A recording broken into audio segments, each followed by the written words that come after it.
जबाबदारी भाग 2. विवेक एकदम दचकून मॉनिटरवरील विंडो मिनिमाइज करायला लागला. लपवून काही उपयोग नाही, मी सगळं वाचलं आहे, जॉनी म्हणाला. विवेक आपल्या चेहऱ्यावरचे गोंधळलेले भाव लपविण्याचा प्रयत्न करीत पुन्हा मॉनिटरवरील विंडोज उघडीत म्हणाला.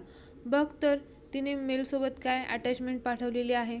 मतलब आग बराबर दोनों तरफ लगी हुई है. वैसे उस चिड़िया का कुछ नाम तो होगा जिसने हमारी विवेक का दिल उडाया है, जॉनीने विचारले. अंजली विवेकचा चेहरा सांगताना लाजेने लाल लाल झाला होता. बघ बघ किती लाजतोय, जॉनी त्याला छेडीत म्हणाला. बघू काय पाठवले आहे तिने, जॉनीने त्याला पुढे काय विचारले. जॉनी बाजूच्या स्टूलवर बसून वाचू लागला तर विवेक त्याला त्या अंजलीने अटॅच करून पाठवलेल्या सॉफ्टवेअर प्रोग्रॅमबद्दल माहिती देऊ लागला. हा एक जॅपनीज सॉफ्टवेअर इंजिनिअरिंगने लिहिलेला सॉफ्टवेअर प्रोग्रॅम आहे. या प्रोग्रॅमसाठी रिफ्लेक्शन टेक्नॉलॉजीचाच वापर करण्यात आलेला आहे.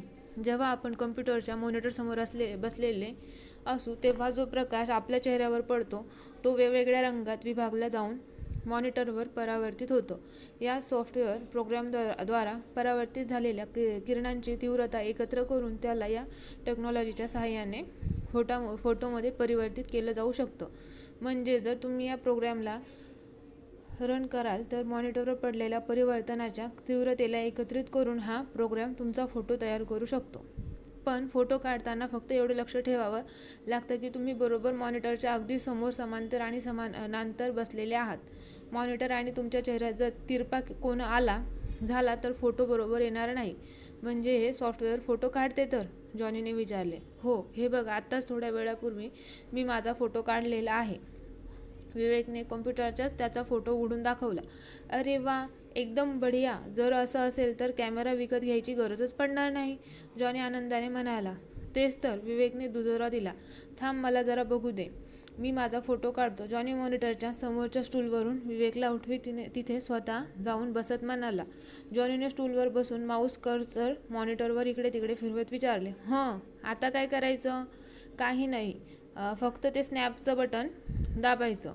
पण थांब, आधी थोडं व्यवस्थित सरळ बस, विवेक म्हणाला. जॉनी सरळ बसून माऊसचा कर्सर स्नॅप बटनजवळ नेऊन ते बटन दाबू लागला. स्माईल प्लीज, विवेक म्हणाला. जॉनीने आपला चेहरा हसरा करण्याचा प्रयत्न केला. Ready now, press the button. जॉनीने स्नॅप बटनवर माऊस क्लिक केला. मॉनिटरवर 1-2 सेकंदासाठी प्रोसेसिंग म्हणून एक मेसेज आला आणि मॉनिटरवर फोटो अवतरला. जसा मॉनिटरवर फोटो आला, विवेक जोरजोराने हसायला लागला आणि जॉनीचा चेहरा बघण्यासारखा झाला होता. मॉनिटरवर एका हसणाऱ्या माकडाचा फोटो अवतरला होता. दिवसागणिक अंजली आणि विवेकची चॅटिंग मेल करणं वाढतच होतं. मेलची लांबी रुंदी वाढत होती. एकमेकांचे फोटो पाठविणे, जोक्स पाठविणे, पझल्स पाठविणे, मेल पाठविण्याचे कितीतरी निमित्त त्यांच्याजवळ होती. हळूहळू अंजलीला जाणवायला लागलं की आपण याच्या प्रेमात पडलो आहोत. पण प्रेमाची कबुली तिनं त्याच्याजवळ किंवा त्यानं तिच्याजवळ कधीही दिली नव्हती. त्यांच्या मधल्या प्रत्येक वाक्यागणिक, त्यांच्या प्रत्येक फोटोगणिक त्यांच्या व्यक्तिमत्वाचा एक एक पैलू तिला उलगडत होता आणि तितकीच ती त्याच्यामध्ये गुंतत होती असं तिला जाणवत होतं. तिनं सुद्धा स्वतःला रोखलं नाही. किंबहुना स्वतःला आवरण्यापेक्षा स्वतःला झोकून देण्यात तिला आनंद वाटत असावा. पण प्रेमाच्या कबुलीबाबत ती फार जपून पावले टाकीत होती. तिच्याजवळ निमित्त होतं की तिनं अजून त्याला प्रत्यक्ष पाहिलं नव्हतं. तसं त्याचं प्रेम तिला जाणवत नव्हतं असं नाही, परंतु तो सुद्धा कदाचित तेवढाच जपून वागत होता. कदाचित त्यानंही तिला अजून प्रत्यक्ष न भेटल्यामुळं तो आपल्याला भेटल्यानंतर टाळणार तर नाही ना, याबद्दल ती एकदम बेफिकीर होती. विश्वामित्राला सुद्धा भुरळ पडावी असं तिचं सौंदर्य होतं. अंजली आपल्या कम्प्युटरवर चॅटिंग करत होती आणि तिच्या टेबलसमोर खुर्चीवर शर्वरी बसलेली होती. कम्प्युटरवर आलेली एक मेल वाचता वाचता अंजली म्हणाली. शर्वरी, बघ तर विवेकने मेलवर काय पाठवलं आहे. शर्वरी खुर्चीवरून उठून अंजलीच्या मागे जाऊन उभी राहून कम्प्युटरच्या मॉनिटरकडे पाहू लागली. एवढ्यात या दोघांचं एकमेकांना काहीतरी पाठवणं सुरूच असायचं आणि शर्वरीलाही त्या दोघांची प्रेमयुक्त देवाणघेवाण पाहायला आणि वाचायला मजा वाटायची. मॉनिटरवर एक छोटं चायनीज बाळ गमतीदार प्रकारे डान्स करीत होतं. डान्स करता करता ते बाळ एकदम क्षू करायला लागलं. ते पाहून दोघीही हसायला लागल्या.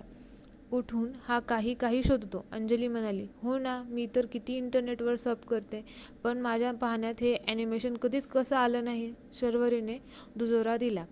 तेवढ्यात एक वयस्कर माणूस दरवाजावर नॉक करून आत आला. तो माणूस येताच अंजलीने आपली चाकाची खुर्ची फिरवत आपले लक्ष त्या माणसांकडे केंद्रित केलं.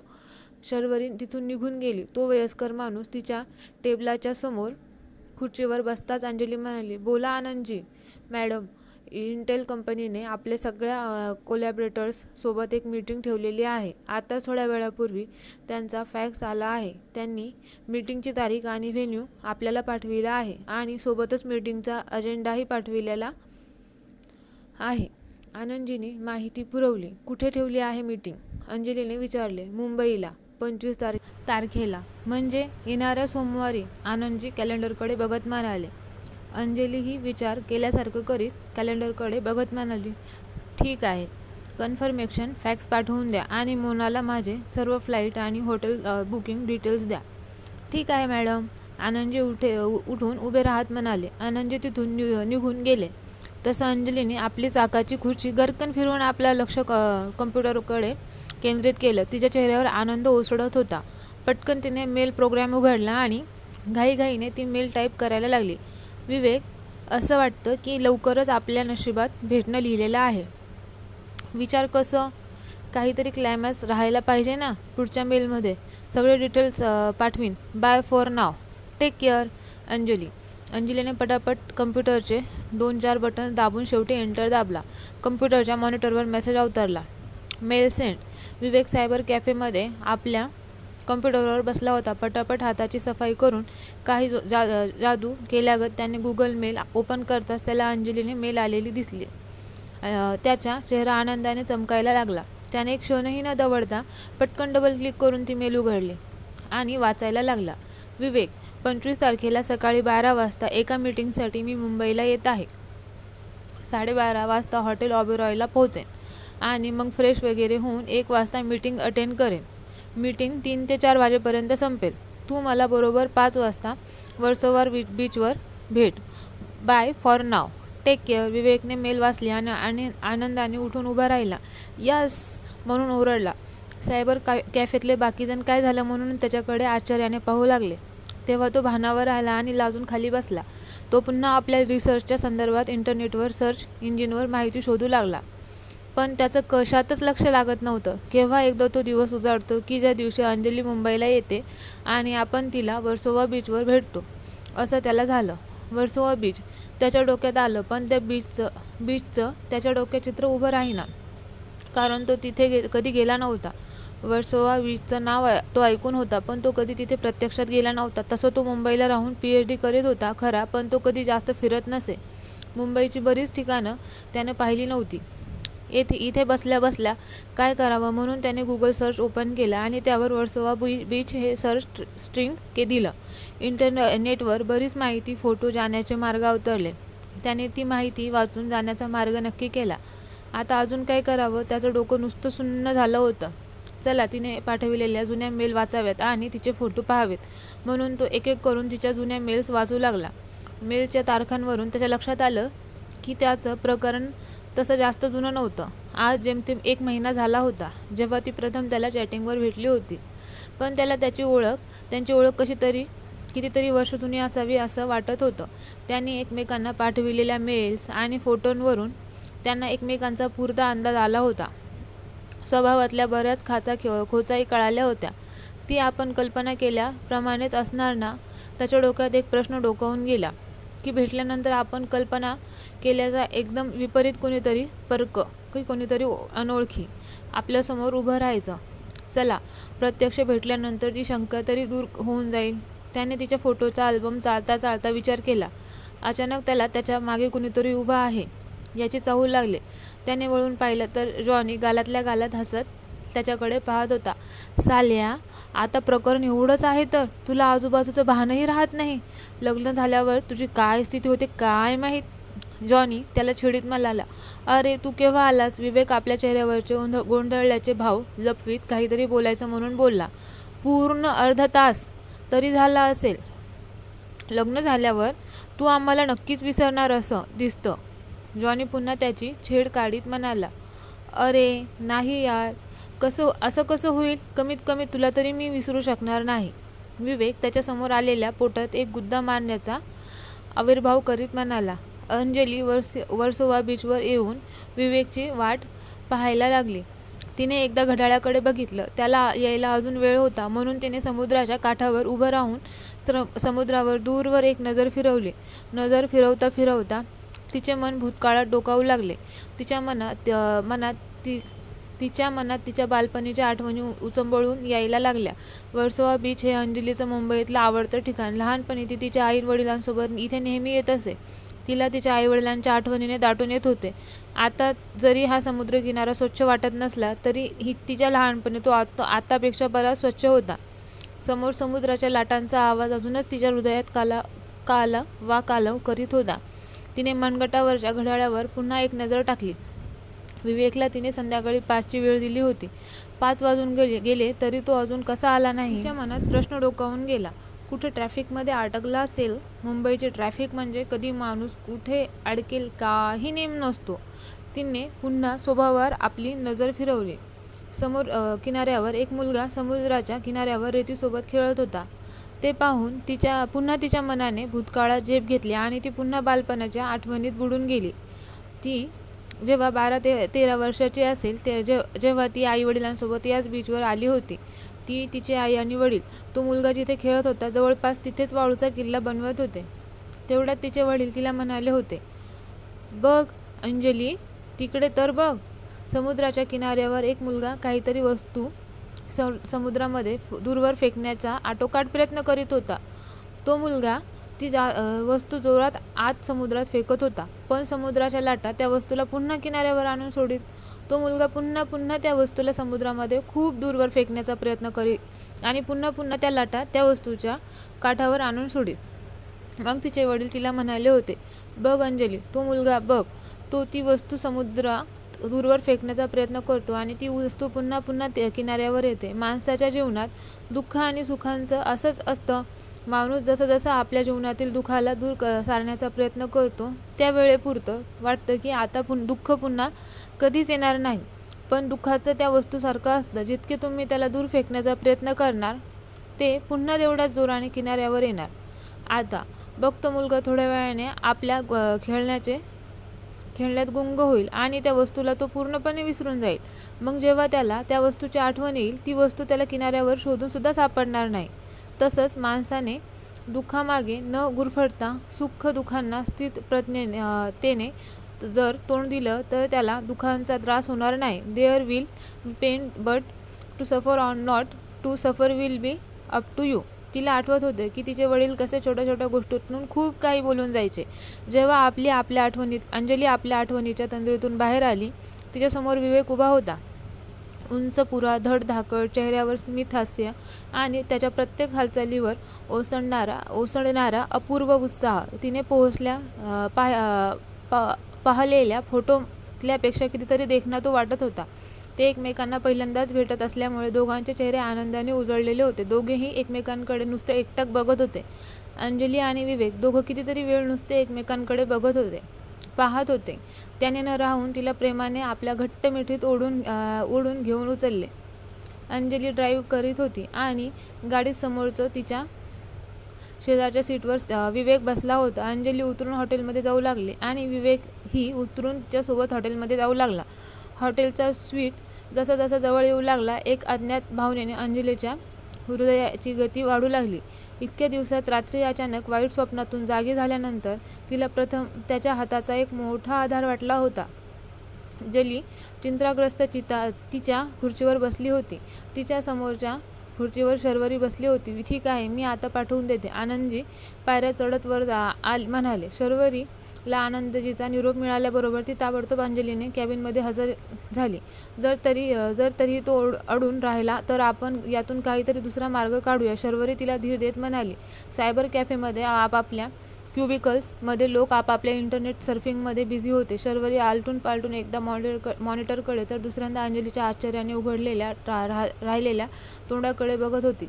अंजली आपल्या ऑफिसमध्ये खुर्चीवर बसून काहीतरी विचार करीत होती. तो त्यांचा हॉटेलचा रूममधील दीर्घ चुंबन घेत असतानाचा फोटो होता. जोनी आपल्याच धूनमध्ये मस्त मजेशीर घालत रस्त्यावर चालला होता.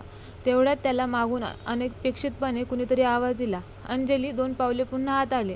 शर्वरी जवळ गेली. शर्वरीच्या खांद्यावर तिने हात ठेवला आणि वळून पुन्हा भराभर पावले टाकीत तिथून निघून गेली.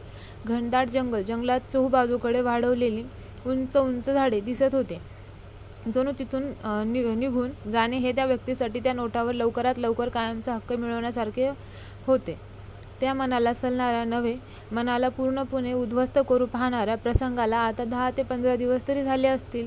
पण पुन्हा तिच्या डोक्यात काय आलं काय माहीत. ती पटकन उठून तरातरा आपल्या कॅबिनमधून बाहेर पडली.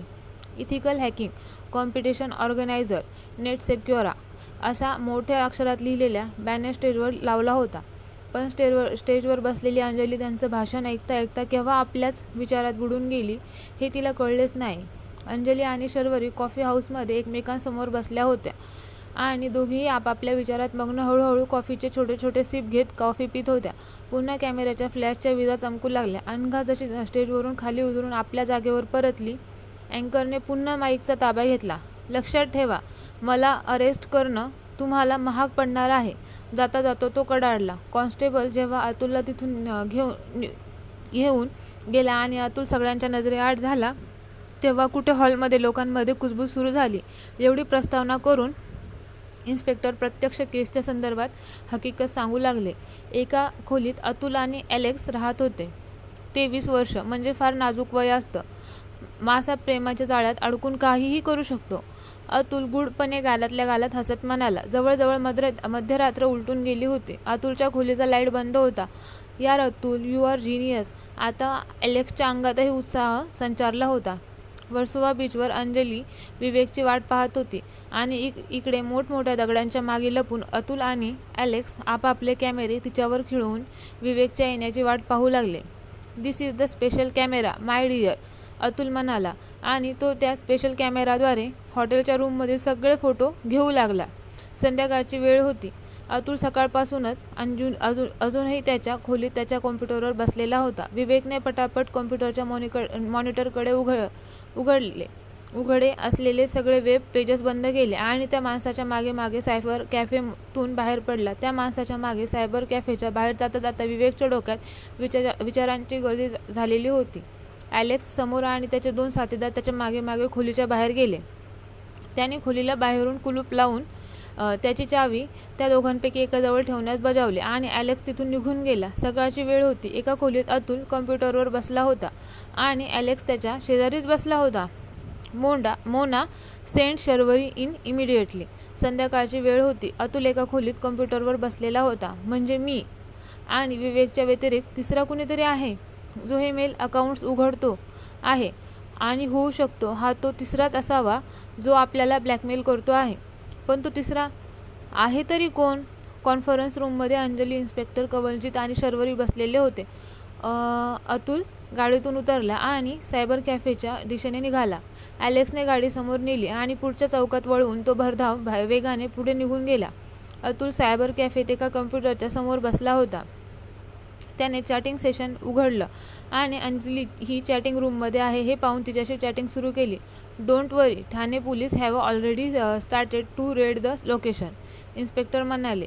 एका पोलिसाची गाडी येऊन एका सायबर कॅफेसमोर थांबली. पण त्याच्या हावभावावरून खोलीत उपस्थित सगळेजण हे आधीच समजून चुकले होते. जंगलातील सर्वत्र सुकलेली पानं पसरलेली होती. त्या सुकलेल्या पानांना चिरडत एक काळी काच चढविलेली कार हळूहळू त्या जंगलातून चालायला लागली. सोडून द्यायचं, काय वेळ लागले का? अरे आता तर सुरुवात झाली आहे. कोंबडीने अंडे देण्यास आता तर सुरुवात केली आहे, अतुल बिभत्स हास्य धारण करीत म्हणाला. अंजली आपल्या खुर्चीवर बसून काही ऑफिशियल कागदपत्र चाळत होती आणि तिच्या बाजूला शर्वरी कम्प्युटरवर बसून काहीतरी ऑफिशियल काम करीत होती. अंजली आणि शर्वरीने निराशेने एक दुसऱ्यांकडे बघितले. अंजली आपल्या कॅबिनमधून कामात व्यस्त होती. तेवढ्यात फोनची घंटी वाजली. पण ती इतकी घट्ट बिलगली होती की ती त्याला सोडायला तयार नव्हती. अंजली आणि विवेक आल्यापासून नुसते तिच्या बेडरूममध्ये एकमेकांना बाहुपाशात घेऊन पडून होते. पण काही क्षणातच त्यांचा राग निवळलेला दिसला आणि तो इकडे तिकडे बघत पुन्हा झोपत म्हणाला, काही नाही. सकाळी सकाळी अंजली विवेक, शर्वरी आणि इन्स्पेक्टर कवलजीत कॉन्फरन्स रूममध्ये जमले होते. पूर्णपणे खात्रीने जरी नाही तरी क्रिमिनल सायकोलॉजीनुसार तो ब्लॅकमेलर सध्या आत्मविश्वास आणि गर्वाच्या उच्च पातळीवर आहे. त्यांच्यापर्यंत जर ही प्रतियोगितेची गोष्ट पोहोचली तर तो यात नक्कीच भाग घेईल. इन्स्पेक्टरने आपला अंदाज वर्तविला. सकाळी सकाळी अंजली आपल्या ऑफिसच्या कामात व्यस्त होती. तेवढ्यात शर्वरी कॅबिनमध्ये आली. इन्स्पेक्टर जरी एकच शब्द बोलले होते तरी तो तेवढा इशारा त्या पोलिसाला पुरेसा होता. इन्स्पेक्टर पुढे पुढे चालू लागले आणि त्यांच्या मागे मागे तो पोलीस. रात्रीची वेळ होती. एका अंधाऱ्या खोलीत ॲलेक्स कॉम्प्युटरसमोर बसून काहीतरी करीत होता. ॲलेक्सला त्या पोलिसांनी तिथून बाहेर नेताच इन्स्पेक्टर कवलजीतने आपला मोबाईल लावला. Anjali, good news. आणि कथेचा नेक्स्ट पार्ट ऐकण्यासाठी नक्कीच चॅनलला फॉलो करा आणि कथेला लाईक करा. धन्यवाद.